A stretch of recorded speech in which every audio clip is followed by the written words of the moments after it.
Hi guys, continuing what we were talking about. So, still in the gamma protobacteria, the Legionellales family has two bacteria that we're going to talk about, the Legionella and the Coxiella. The Legionella is found in streams, in water pipes, and in cooling towers of our air conditioning. Look at this. This is a pipe, and this is the bacterium biofilm being formed. So that's Legionella. And that's the water inside the pipe. And then you have bacteria that can float and form a biofilm in another area. So it's a very resistant bacteria. Remember that every time bacteria grow in biofilm, they get more resistant to antibiotics, much more. And they cause a type of pneumonia that is called legionellosis. So where do you usually have this? They are opportunistic too, because they are usually associated with nosocomial infections or healthcare associated infections. So they can grow in the pipes and the water cooling towers of air conditioner, and droplets of this bacteria end up spreading inside hospitals if you don't clean and replace the material for these cooling towers. Coxiella is also from the same family, and it can cause a disease called Q fever. Coxiella is an obligate intracellular parasite, which is, again, they don't live and they don't multiply outside of a host cell. And they like to live in macrophages, and they're resistant to phagocytosis, okay? Coxiella is usually transmitted by cattle milk or via aerosols. And this is showing you the Legionella causing the pneumonia. Okay, that's how they grow inside the alveoli. But we're going to talk more about this later. Okay, where are we? Let me see. Where did we stop? Vibrio. Vibrionalis, the main one from that this family is the Vibrio cholerae, the Vibrio, and then the one that we know more is the Vibrio cholerae that causes cholera. This is a disease that is typically infection of intestines, and it causes a very watery diarrhea. Lack of sanitation, lack of water treatment, and hygiene is what leads to Vibrio cholera type of infection. There is another species that can also cause gastroenteritis.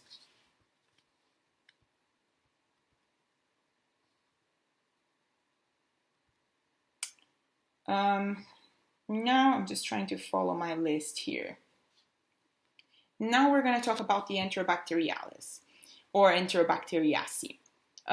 This family is commonly called enterics because they are the ones that are part of our microbiome in the intestines, okay? So they're all facultative anaerobes, meaning what? They can survive without oxygen and do fermentation, and usually they help to ferment our sugars that we ingest. A lot of the sugar that we ingest are first fermented by bacteria and then absorbed, okay? So you have a lot of that happening in the intestine. For example, lactose is one molecule that is usually digested, fermented by E. coli. E. coli is an Enterobacteriaceae, right? But they could live, they could use oxygen if they want to, okay? And they all have peritracheous flagella. You know that flagella is like all around the cell. That's the type of flagella they have that allows them to move. They are all glucose fermenters, and they all have fimbriae, okay? So which bacteria we're going to talk about here? Escherichia coli is the one that we always mention in this genus, and it's indicator of fecal contamination. What does that mean? That you do not see E. coli anywhere else other than in feces. Anything that is contaminated with E. coli, there was some type of fecal contamination in that material in that vegetable, in that food, which is kind of crazy to think about, but it's true. Okay? They cause foodborne disease, and also they can cause urinary infection for this reason, right? Because they're in the feces and they can contaminate the urinary tract because of the proximity to the anus. Salmonella is another Enterobacterialis. Many serovars. Remember what serovar? Let me get my pen here. Serovar is the same thing whenever you read the word serotype, is the same thing. Okay? So serovar or serotype. So what is a serotype? Remember I told you that if you have a species, let's say here the species would be, my pen is kind of made a heart. Sorry guys, that's a species, okay? So you have one species of bacteria, and this one species can have many serotypes. So serotype 1, serotype 2, serotype 3, whatever, right? What makes serotypes different? This is something that we're gonna see later, so I just wanna get out of the way and tell you. What makes serotypes different are 3 different molecules that are present. So it's called, okay, God. Sometimes this pen is so great and sometimes it just doesn't work. O and C. K is for capsule. O is for cell wall. Where's my pen? O is for cell wall. So molecules that are in the cell wall.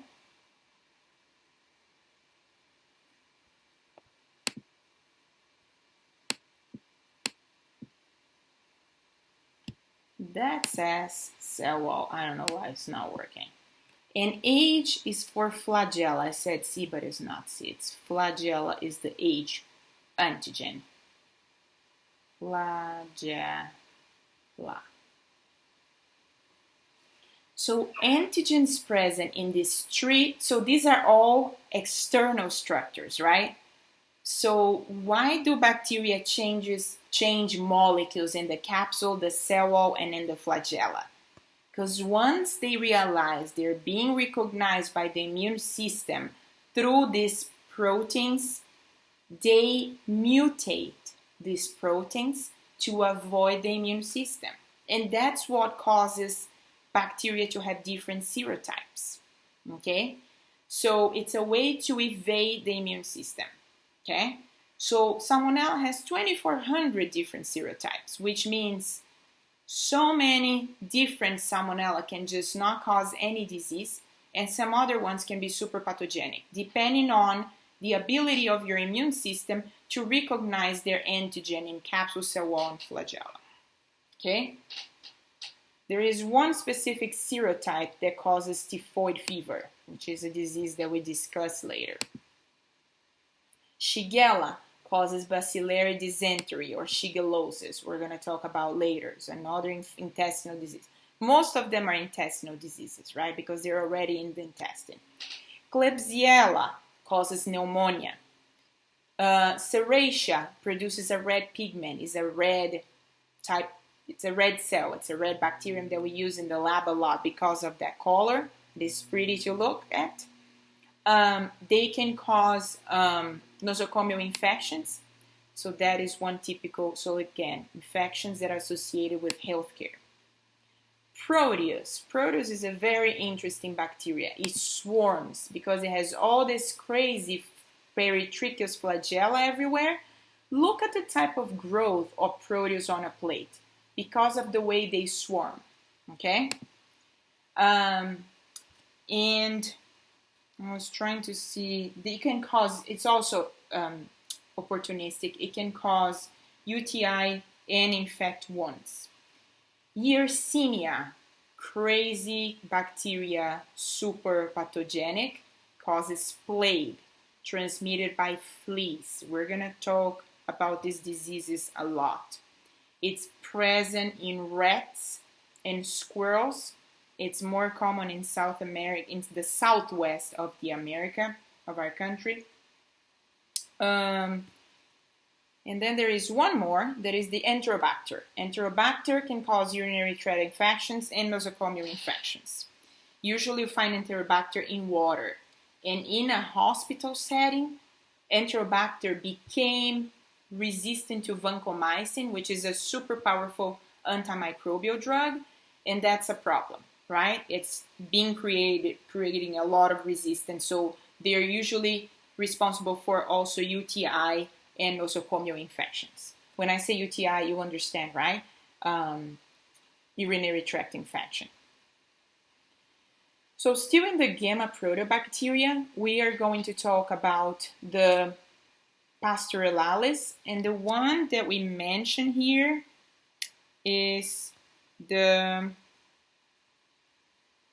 actually we do not mention any of these bacteria.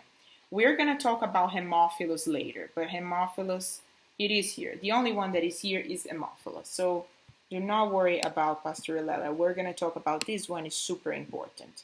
Haemophilus is the one, the species Haemophilus is influenza, causes meningitis, ear otitis media or otitis media, and epiglottitis, which is a very, very dangerous disease. Okay, we're going to talk about that when we talk about the respiratory system. And they require heme and cofactors of the host to grow. So you need to add NAD and NADP plus heme in media for Haemophilus to grow.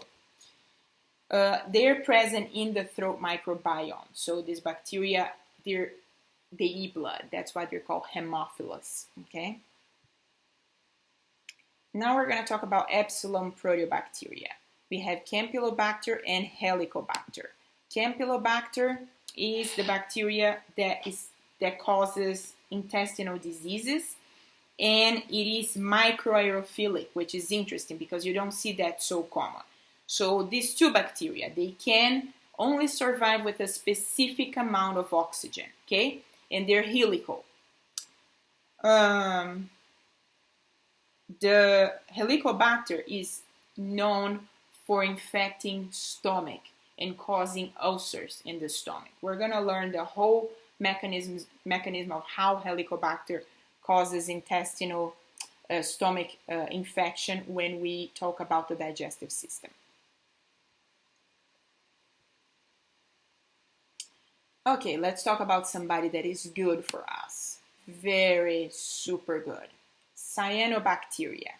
They make oxygenic photosynthesis, meaning what? Other than making glucose, these angels also make oxygen. They are responsible for 20 to 30% of the photosynthesis in our planet. Can you think about how great and amazing these bacteria are?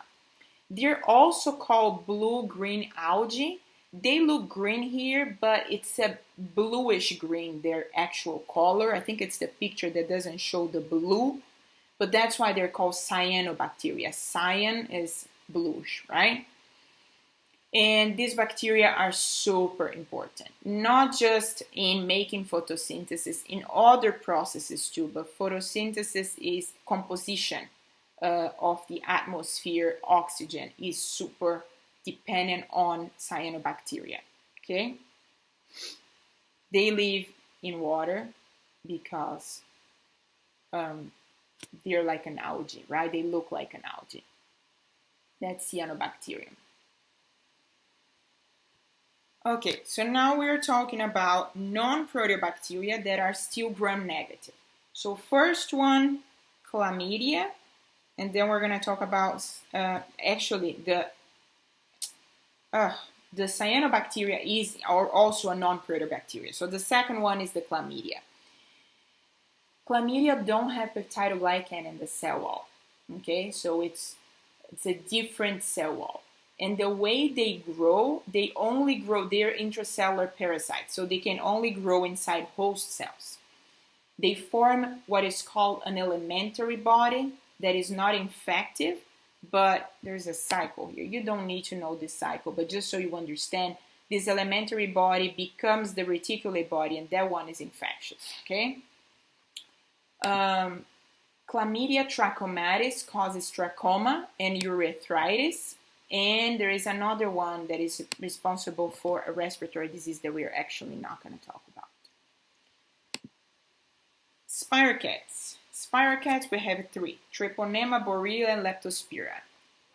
Treponema causes syphilis. So all these bacteria, the first thing we need to know about them, they move in a corkscrew kind of movement because they have, you see this line here? This is what's called endoflagella or axial filament, and that makes them move like a corkscrew. Okay, that's one of their main features, spirochetes. And then the genera that we're going to talk about are Treponema, that causes syphilis, Borrelia, that causes relapsing fever and Lyme disease, and Leptospira, that causes leptospirosis and is usually found in animal urine. Now let's talk about the gram-positive bacteria, or let's do this. I'm going to pause the video here and I'll record a new video to talk about the gram-positive bacteria. Okay? Bye-bye.